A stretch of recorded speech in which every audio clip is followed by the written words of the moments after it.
This podcast is not intended to provide any investment advice. The opinions expressed here by either the hosts or guests do not necessarily reflect the views of PSA, Collectors Holdings, or any of their affiliates. Any discussion of collectible values in the past or present is not a guarantee of future performance.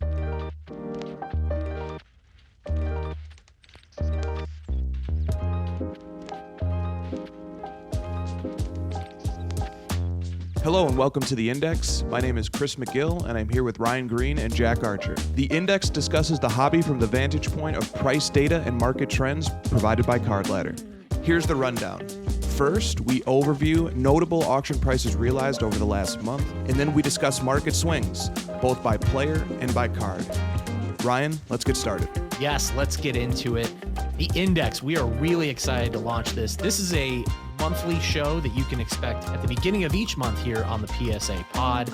And Jack, we're going to dive right into it. As we mentioned, auction prices realized. Let's talk about 5 notable auctions from February 2023. What are we starting with? We're starting with a little vintage today. And not 1952 Mickey Mantle, but 1968 Topps Mickey Mantle, number 280, PSA 10, sold for $510,000. Chris, what's the data telling you? The data is telling me that this is an outlier in every sense. So this card is a Pop 10 as a PSA 10, which is obviously incredibly scarce. But the thing that's even striking me is curious even more is just how much this card has outperformed the Mickey Mantle Index and CardLadder. So like we said, this card sold for $510,000 at the end of February, which is obviously the highest price it's ever sold for.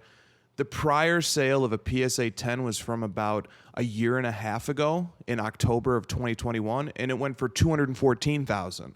So this card has well more than doubled since the previous sale, whereas the Mickey Mantle Index over that time span is up 20%, which, given everything we know about market conditions in the hobby, outside of the hobby, for anything to be up 20% over the last year and a half is really noteworthy. But for this card, technically it's up 138%. It's astonishing to see that type of price increase on a sports card over the last year and a half. I suppose it's a testament to just how durable the collector base is for PSA 10, Mickey Mantle, beautiful, iconic Topps cards. It's still a bit of a mind-blowing sale to me, guys. I think when it comes to PSA 10 career period Mickey Mantle cards, it's a stage that's only really for the rainmakers, and they're so scarce that these outlier prices are going to happen. Because if you have the money to buy a PSA 10 Topps Mickey Mantle card, you're willing to spend a little bit extra. So this doesn't completely surprise me, but boy, was that a lot of money. We're moving from vintage to a modern GOAT, LeBron. And these cards always strike up a conversation. 2003 Exquisite.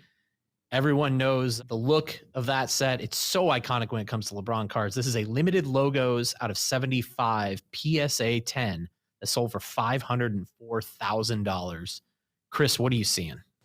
Well, this card is one of the most coveted basketball cards ever made. And yes, it's not the RPA numbered to the base set, which maybe is the most coveted basketball card of all time. But this LeBron limited logos is numbered to 75, whereas the RPA is numbered to 99. And it uses a game-used patch, which is a pretty neat distinguishing feature from the true RPA, which has a photo shoot worn patch. So this limited logos LeBron rookie has always had a special place in the heart of collectors. It's always been the card of the collector's collector, if you will. Over $500,000 for this card. It puts it in the ballpark of that 68 Topps Mantle PSA 10. But this LeBron is only a Pop 3. The prior sale was 3 years ago for $124,000. This card has quintupled in value. Now, bearing in mind that January of 2020 was pre-pandemic, the stay-at-home orders wouldn't come down for another 2 to 3 months. So we're looking at essentially two different eras of sports cards when we're comparing the January 2020 sale to this one from February 2023. But it is a testament to the hobby legacy of a PSA 10 grade of one of LeBron's most coveted, one of basketball's most coveted cards ever made. For the same price, more or less the same price as the 1968 Mickey Mantle PSA 10, I'm taking the LeBron all day, every day, and I would be shocked if anyone on this podcast would do it otherwise. No argument for me, Jack. None here either. Chris, I know you're not a big soccer guy, but I do know you are a big black Prism 1-of-1 guy, and a huge Messi PSA 9 recently sold for just over $159,000. What do you think of that? I just love the card, and it's obviously a big sale. It's a 2022 Prism Messi, so we're not talking about a rookie. We're not talking about a first Prism appearance. We're just talking about a card that commemorates one of the most memorable World Cups and the solidified Messi's legacy. And I say that as a person who hardly follows soccer or soccer cards for that matter, but I know how important that run was for the legacy of Messi. And I know that Prism Black is one of the great parallels of the modern era. And so I look at this card, $160,000 at auction with Golden. It's a PSA 9. I don't know how to contextualize it. I don't know if we'll ever even see this card sell again. I wonder what you guys think about this price point. You know, considering that just like the exercise Jack just performed, every dollar spent on one card is a dollar not spent on another. Is this card at $160,000? What's this telling us about the Messi market and the collector base? And what's it telling you guys as collectors? Would you put this card at the top of the Messi hierarchy, or are there other Messi cards that you might look at? Well, that was one thing I was wondering too, is I think there is a real unique legacy touch here because of how significant him winning the 2022 World Cup was. And when you were kind of going through that, Chris, the thought that was popping in my head was, all right, both cards are on the table.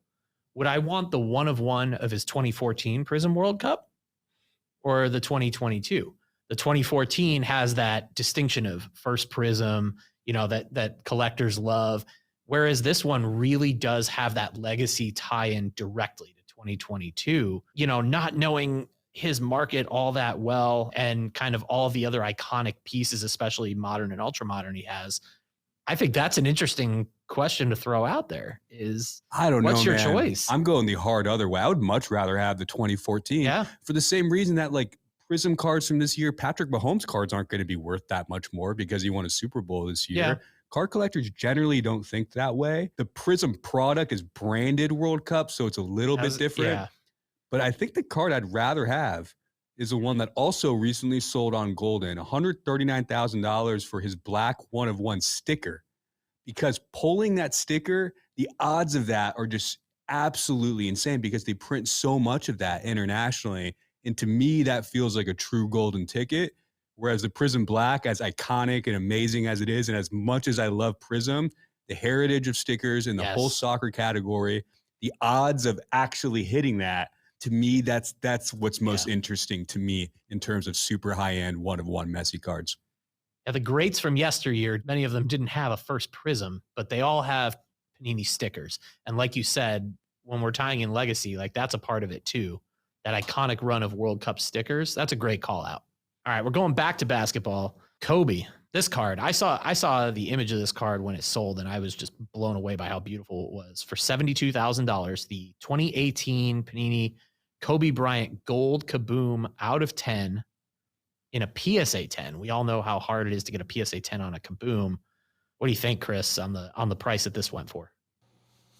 Yeah, all the above what you said is where I'm at on it too. These Kabooms, they don't photograph or scan particularly well in my opinion, but in hand they have a really neat finish, and they look great when you twist them in the light, basically. So they are beautiful cards. One of the perks of being a Lakers player is that you could argue that any gold parallel is also a jersey color match. And so the Kobe in The yellow Lakers jersey set against the gold backdrop really makes for a pleasing aesthetic, in my opinion. This is the highest price that the PSA 10 has ever sold for. The previous sale is from August of 2020, when it sold for $7,100. Now, August of 2020 is well into the pandemic. In fact, August of 2020 was when the 2019 Prism LeBron base PSA 10 was registering sales north of $800. That was just a time when the market was in, what's the word? A euphoria? Let's use that word. The market was euphoric, and this card sold for $7,100. Here we are after a roller coaster ride of a market, and the card has increased tenfold in price. So it's sort of telling the story that the market is not monolithic, that card prices, even for players, can move in different directions, like same player but different cards. This set has certainly continued to gain purchase. In my opinion, it's one of the few insert sets that Panini can truly hang its hat on, is likely to transcend the era and to have collectors for the long haul. I think it's a very impressive sale, and it's in a bear market to see this sale pop up and to bring the 72,000 that it brought. It's a ray of sunshine in an otherwise pretty gloomy market.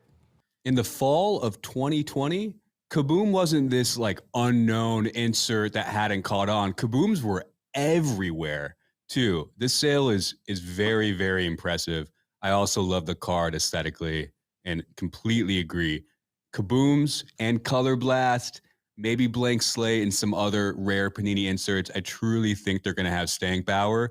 And I truly think some of the nostalgia that we all have for rare 90s inserts is going to be applied to some of these in the future. And another cool note about this, you're talking about the gold with the team color match. I also want to point out the serial number 10 out of 10. So it's a bookend with a PSA 10. If you've kind of got that PC collecting OCD like me, the PSA 30. Yeah, the PSA 30. This just checks literally every box. Incredible card. All right, we're switching to hockey. Connor McDavid, I think he scored like 2 goals in the last 5 games each, which is absolutely absurd to me. I'm not a big hockey guy, but this guy is, is it fair to say he's the Mike Trout of hockey, or is he beyond that? He's probably beyond that. So 2015 SP Authentic Connor McDavid Future Watch autograph. Those are numbered to 999 PSA 10, sold for $33,600. What do you think, Chris? Healthy sale. Jack, like when we do the stuff for the PSA Insider email, hockey, that's the index that's always doing just fine. And as a hockey collector, I would feel good when compared to sort of the trajectories of basketball, football as a whole. Hockey and to a similar extent baseball are pretty steady over the last year to 2 years, which, if you're a collector and you just want to add cards to your collection and you don't want to feel like you're at risk of a market correction at any time, I would rest easier as a hockey collector, although I'm not one, unfortunately. So maybe I have a little bit of market envy here, but I'm looking at the price trajectory for this card. It sold for $5,600 in 2020.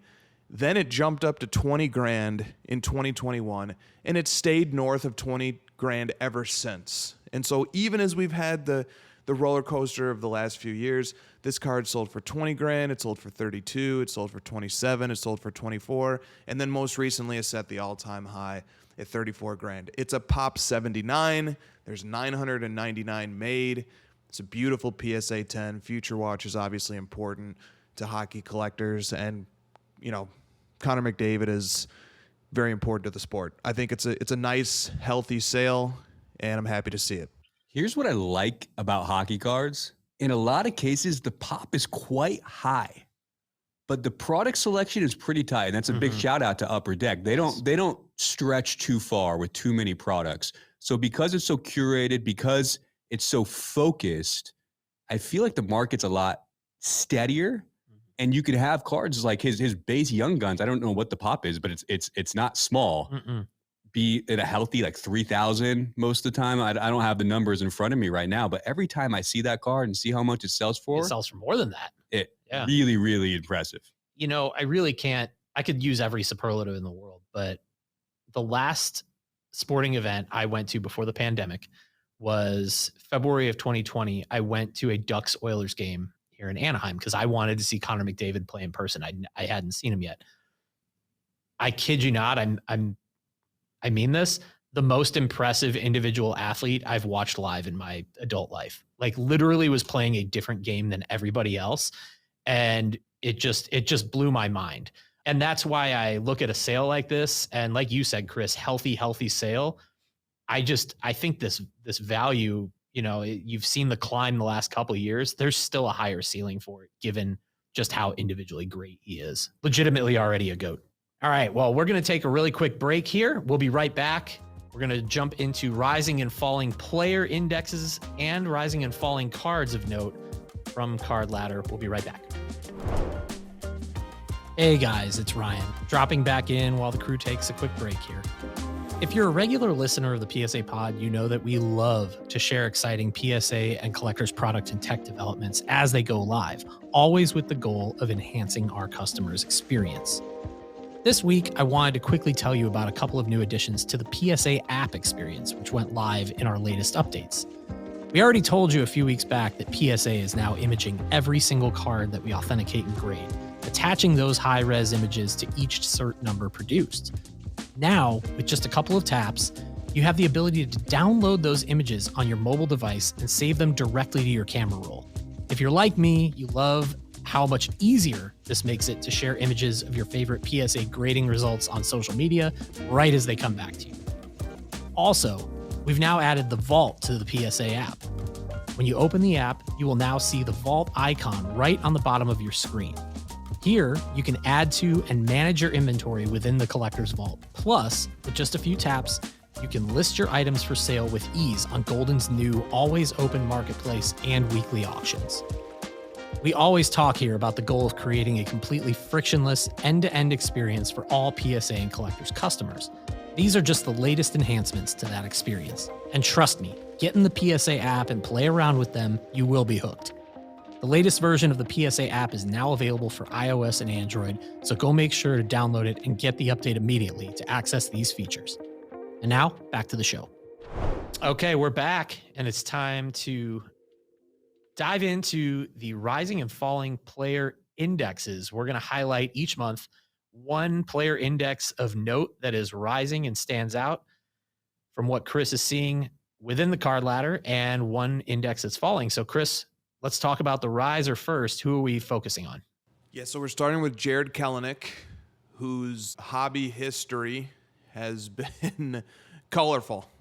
His index reached its peak in May of 2021, and today his index is basically 20% of where it was then, but it is trending up. So in the last month, his index is up 19%. It's a smaller CardLadder index. There's only 17 cards that we're verifying sales for this index, but it's got, his Bowman draft, autograph refractor out of 499, PSA 10, stuff like that. This stuff's hitting the market, and it's trending up over the last month. So exciting for baseball prospectors. What do you guys think, being more seasoned in the day-to-day baseball activity than me?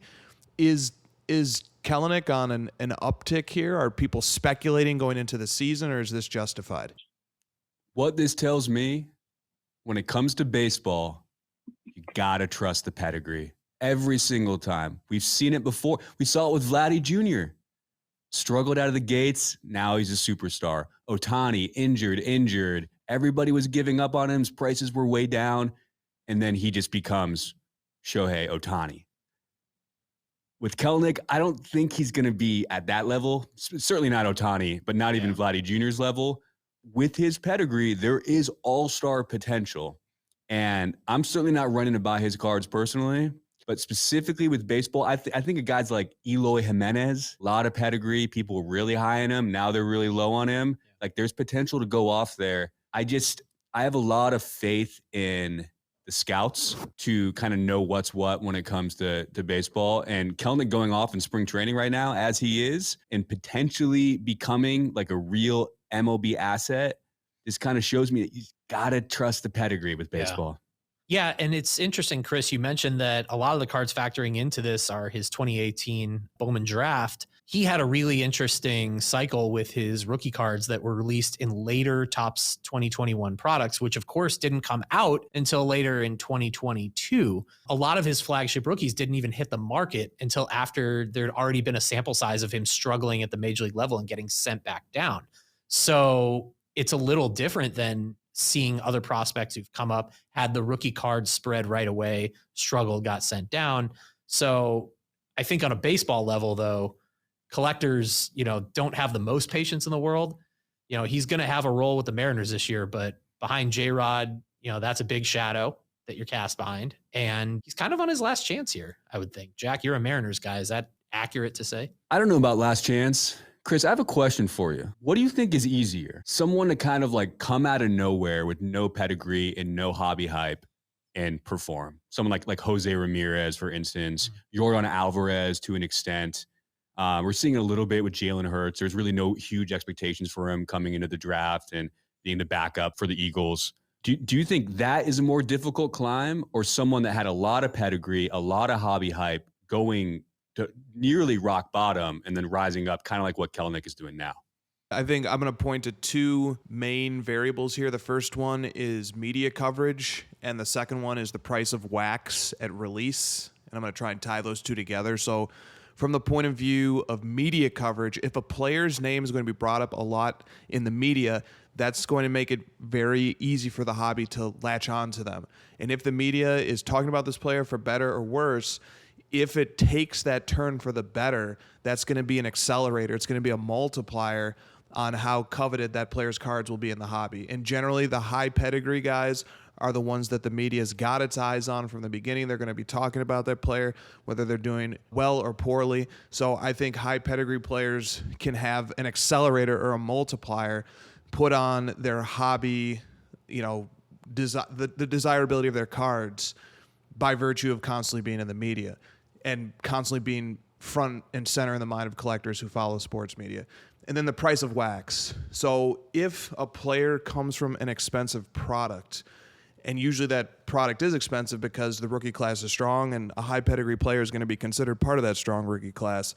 If the price of wax is high, there's just seems to be a correlation to really strong secondary market sales for that player. And so coming out of a strong rookie class with expensive wax out the gate just seems to provide some sort of floor for the prices on the secondary market of those cards coming from that product. So if you have a high pedigree player who from the beginning has created strong wax prices, I think there's some sort of like floor that's built in. And players who sort of come out of nowhere, they don't necessarily get that same protectionism, if I could come up with a word for it. There's not as much protection going on of the sealed product in the secondary market for their cards. So I think it's also tougher for them to climb, because if the bottom ever does fall out, it really falls out on them. Now, with those things being said, I love the low pedigree players, to put it differently, the second round picks in the NBA, or the Mr. Irrelevance in the case of Brock Purdy and the crazy run that he had this year. I love those players.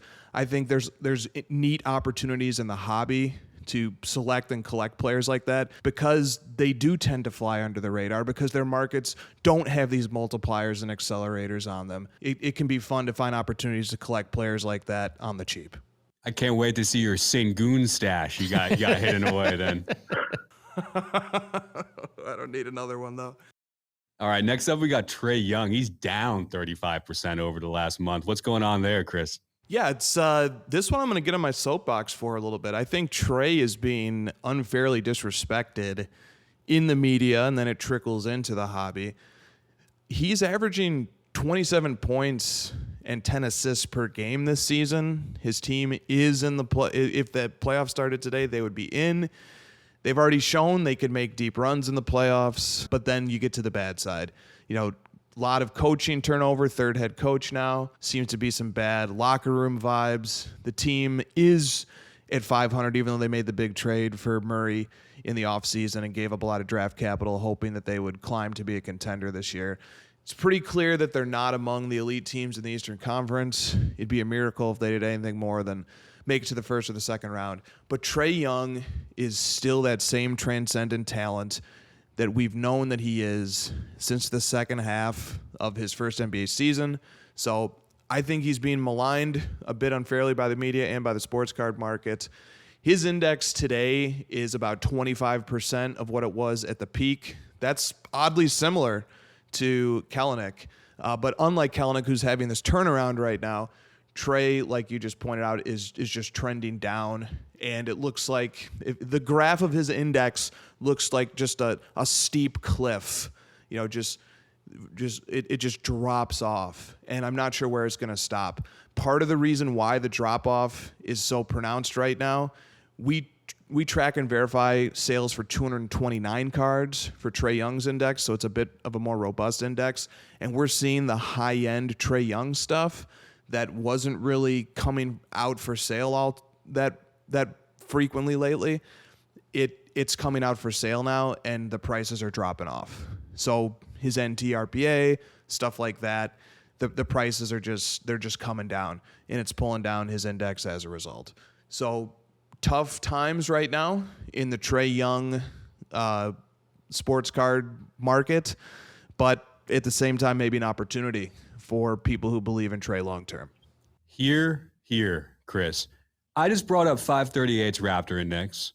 And if you look at his defensive numbers compared to some hobby darlings and NBA stat nerd favorites, he's one tick below Klay Thompson and Tyrese Halliburton. Two people in the NBA world and the hobby world really admire and like and collect. Significantly below him, Damian Lillard. Everybody loves him. Nobody has an issue with him. Nobody questions his defense for whatever reason, but everybody hammers Trae over and over and over again for his defense, even though the other side of the ball, he's an absolute wizard. And he's finally shooting the ball a little bit better too. I'm not a Trae Young collector, but the hate that we see for him feels unjustified. Exactly. We're going to move on to rising and falling cards from February 2023. One each here that really stood out. Chris, the rising card of the month, we're staying on the hardwood. 2008 Topps Chrome Kevin Durant Orange Refractor out of $4.99 in a PSA 10, up 66%. Big upward movement for this card. Interesting that this is not a rookie card. This is a second-year card of Kevin Durant. The orange refractor from this era of Topps Chrome seems to be a pretty coveted card these days. This, even though it's numbered to $4.99, this one in particular in a PSA 10 is a pop 37. It's a pretty tough grade. And yeah, I mean, this card was selling for $400 2 months ago. And it's up to $800 today. Like you said, it's up 66% in the last month alone. But by the same token, this card topped out at $5,400, $5,400 in March of 2021. Today it's $800. So again, we have a situation where it's trending up recently, but it's a far cry from where it was at its peak. So $5,400 when the Kevin Durant market was truly in a frenzy, $800 today. It's a pretty neat looking card, especially if you're particular to horizontal cards, which I'm not, but nonetheless, it's a neat looking card. And the photography of Topps Chrome is really allowed to shine on this card's particular layout. So Kevin Durant's in a new situation again. He's in Phoenix. I think that team is loaded. I think a player as savvy and as clutch as Kevin Durant, who is, Kevin Durant in the playoffs in that second round series against Milwaukee, when Kyrie went down and Harden was on one leg. Game 7, Kevin Durant put up the highest game score in NBA playoff history. It by that metric, it was the greatest single game individual performance we've ever seen. Kevin Durant is a truly transcendent special player, and I think this card price is reflecting optimism that Kevin Durant legacy building is going to continue in earnest in this new Suns uniform. 2008 Topps Chrome design, in my opinion, best there is too. But does it drive you nuts aesthetically here that it says Thunder, has the Thunder logo, and the photos of him in a Sonics uniform? It's not ideal. It's not a deal breaker, though. But it does capture that crazy moment of Seattle losing the franchise and all that stuff. I kind of think all of these 08 cards, I mean, obviously they got too overheated, but now I think they've gone back too far the other way a little bit, because this set is really, really special. And I would absolutely love, whether it's the X-Fractor or the Refractor or the orange, or if we're talking real crazy, the red or the gold, full set on display in PSA cases. Ooh. That would be really something. I absolutely love the 2008 Topps Chrome design. Well, for our falling card of the month, we're going to move to Ultra Modern, and we're going to football. 2020 Contenders, Joe Burrow rookie ticket auto. This is the team logo version, which is the base auto, PSA 10. Really clean, iconic looking card. Down 36% in the last month. Do we read too much into this? Do we need, what's how much of this is the context of the football season just ended and it's just naturally falling? What do you see, Chris? Well, I see a few different things. Look, we prepared, or I prepared this data prior to last night, and then one sold on Golden last night for $5,100, which makes the last month trend no longer negative. So, but I'm still going to comment on this card from a longer term perspective, even though over the last month is now up 9% thanks to that strong Golden sale from last night. But if we take a longer perspective on this card, we're still nowhere near the top, which came in February of 2022, right before the Super Bowl, Burrow's first Super Bowl appearance. That was sort of the peak for many Joe Burrow cards, was February of 2022. It, at that time, reached $11,000. It got as high as $11,000 back then. Today, it's at about $5,100. So look, the population is 145. This is a paper Contenders card. Those are tough to grade, but still 145 is a pretty strong pop for a PSA 10. You do have the team helmet variation as well, so that sort of spreads thin and complicates the price trajectory for this card for people who are trying to keep tabs on it and track it. I don't know, man. I mean, this is Joe Burrow. We were just talking about the difference between high pedigree players and players who fly under the radar. Joe Burrow is as high pedigree as it's going to get, and the guy also just has that NFL thing where you don't want to play this guy. You don't want to play his team. They seem like they're just going to loom as contenders for the foreseeable future. No pun intended. So I look at this card and this trajectory and I say, man, it's half off of what it was at the peak, but it's still selling for a healthy price. And even in the time span in between preparing the notes for the show and last night when Golden's auction went off, it rebounded quite a bit. Contenders is iconic. It will always be iconic and important in the hobby. But the pop's kind of high at 145, so we're going to have a little bit of bouncing around with the card like this, at least for the next year or two, until things start to stabilize and enter their forever homes and forever PCs.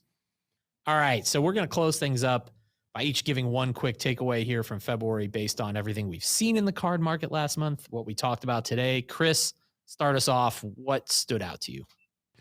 Yeah, the big takeaway for me, and maybe this is a bit of wishful thinking, it seems like our market is maturing a little bit. There was a period of time, an extended period of time, where you could just blindly pick a card, grab a PSA 10 slab off of eBay, and chances are it was going to go up in value just because the hobby and the market were expanding rapidly. Then we had a period of contraction. We may still be in that period, quite frankly, but it seems like we are entering a period of maturity where prices are responding to real-world stimuli in a reasonable fashion. Card prices are going up and down in ways that can be deciphered by a rational mind. I'm hoping and sort of observing, based on the data that we looked at today, that our market is maturing and that when a player does well, their card market is rewarded. And when they do poorly or when they've fallen out of favor, the market takes a hit. If our market can become rational and semi-predictable, that's probably a good thing for the long haul. And it seems like we're trending in that direction. For me, the thing that really stood out, and maybe it's because I feel like I have a little bit more of a personal connection just to watching this player, but I'm realizing that the time is running out to start getting into Connor McDavid cards at a reasonable level. I really want to start getting more aggressive about it because, hockey, like you said, Chris, during the breakdown can really fly under the radar. But man, just looking at his, the sale of that Future Watch autograph comparable to pop data and just the history of his card prices over the course of these last couple of years, I think I really want to get aggressive here in the next year of figuring out a way to just get a couple really cool Connor McDavid cards in my collection before it truly is too late. Here's my big takeaway. I have to find a way to go back in time and be the person who bought that Kobe Bryant Kaboom Gold out of 10 PSA 10 for like $7,000 because this card is so insanely beautiful and that feels like such an insane steal. I can't imagine a card I really want to be like a centerpiece in my collection than a gold color match Kobe Bryant Kaboom. I'm insanely envious of the former buyer, the new buyer, and frankly, like anyone who has gold Kabooms in their collection, because I really, truly think that insert has staying power. All right. Well, this has been our first installment of the Index, looking back at what happened in the hobby and what the numbers told us in February 2023. We'll be back next week with more here on the PSA Pod, and we'll be back at the beginning of April with another episode of the Index. For Chris McGill, Jack Archer, producer Drew, I'm Ryan Green. We'll talk to you next week.